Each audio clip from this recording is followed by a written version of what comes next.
मोर्चे के सभी घटक दल अलग अलग कार्यक्रम हम लोग चला रहे हैं, सितंबर तक चल रहा है। उसी में आज दीदारगंज विधानसभा के कार्यकर्ता सम्मेलन हुआ है। कार्यकर्ताओं को ये बताया जा रहा है कि पार्टी क्या चाहती है, उसको गांव तक जन जन तक बताने जा कर के हम प्रदेश में देश में जातिवार जनगणना चाहते हैं। 1931 के बाद जातिवार जनगणना 90 साल हो गया, अब तक नहीं हुई। बाबा साहब डॉक्टर अम्बेडकर जी ने संविधान में व्यवस्था दिया कि हर 10 साल पे जातिवार जनगणना होनी चाहिए। तो पहले इस बात की चर्चा हमारे नेता गांव-गांव कि जब तक आपकी जनगणना नहीं होगी तब तक आपके हिसाब से बजट नहीं मिलेगा, आबादी के हिसाब से रोजगार नहीं मिलेगा, शिक्षा नहीं मिलेगी, दवाई नहीं मिलेगी। तो इसके लिए जातिवार जनगणना बहुत जरूरी है। दूसरा, महिलाओं को 50% आरक्षण राजनीति में और नौकरियों में।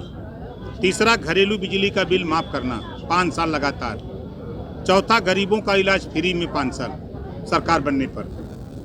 पांचवा है, हम सामाजिक न्याय समिति की रिपोर्ट सरकार बनते ही हम उसको लागू करके जिनको हिस्सा नहीं मिल रहा उनको हिस्सा दिलाने का काम करेंगे। प्रदेश में अमन चैन भाईचारा पैदा करेंगे। हम हिंदू मुसलमान या नफरत की राजनीति हम नहीं करेंगे। हम इस देश में भाईचारा पैदा करके सबको एक समान। आने वाले 2022 को कैसे देखते हैं? 2022 भागीदारी संकल्प मोर्चा की सरकार बनने जा रही है। ओम प्रकाश राजभर जी, आप लोगों का लगातार इल्जाम रहा है कि पिछड़े वंचितों दलितों का हक नहीं मिल पा रहा है, तो 2022 में कौन सी सरकार बनेगी जो दलितों और पिछड़ों का हक देगी उन्हें? जाके पैर फटे बेवाई सूही जाने पीर पर आई। ओम प्रकाश राजभर धरातल पे घूमता है, धरातल का नेता है, धरातल की बीमारी जानता है। हमने देखा है कि गाँव में अभी हमारे महात्मा जी संत जी हैं, झूठ बोलते हैं, नंबर 2 के झूठे हैं। इन्होंने कहा कि सबका छत हमने बनवा दिया।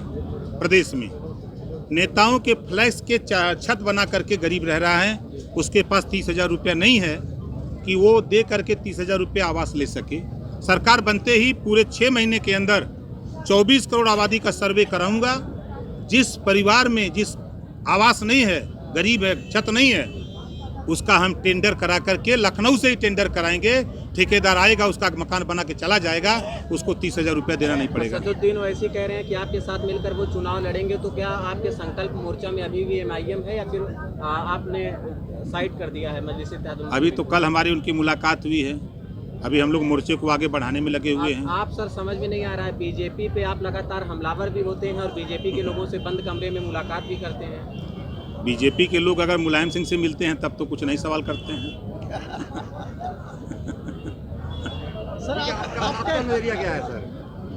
आप किससे भागीदारी करें? किससे? देखिए, हम कांग्रेस, बसपा और सपा ये लोग चाहें तो इनसे मोर्चा समझौता कर सकता है। हम बीजेपी के साथ जाने वाले नहीं है। सर ओवैसी जी के साथ वो तो साथ है, ये हैं जाना बिल्कुल साथ। सर आपने कहा जो है कि 150 भाजपा के विधायक हमारे संपर्क में, क्या सच्चाई है सर? 100% सच्चाई। 27 के बाद देखिएगा तो आप उनके पीछे पीछे भागें, क्यों ज्वाइन कर रहे हो, क्यों ज्वाइन कर रहे हो? लाइन लगी है। जिस MLA की बात दरोगा न सुन रहा हो, SDM न सुन रहा हो, DM न सुन रहा हो, और मजे की बात कि मुख्यमंत्री MLA से न मिले, उसकी बात न सुने, तो MLA हुआ रहेगा? ओम प्रकाश राजभर 200 MLA को धरना पर बैठा दिया था, याद है? सच्चाई तो ये भी है कि बीजेपी सरकार में लोग आवाज उठाने से भी डर रहे हैं कि NSA लग जाएगा, गैंगस्टर लग जाएगा।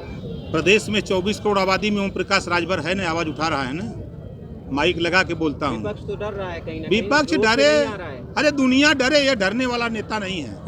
ठीक है। मिलत टाइम्स को आपकी जरूरत है, हमारी आप माली मदद करें। हर महीने सिर्फ 100 रुपये और 1 साल के लिए एक साथ सिर्फ 1000 रुपये। रकम भेजने के लिए यहाँ दिए गए फोन पे, गूगल पे और पेटीएम नंबर का इस्तेमाल कर सकते हैं।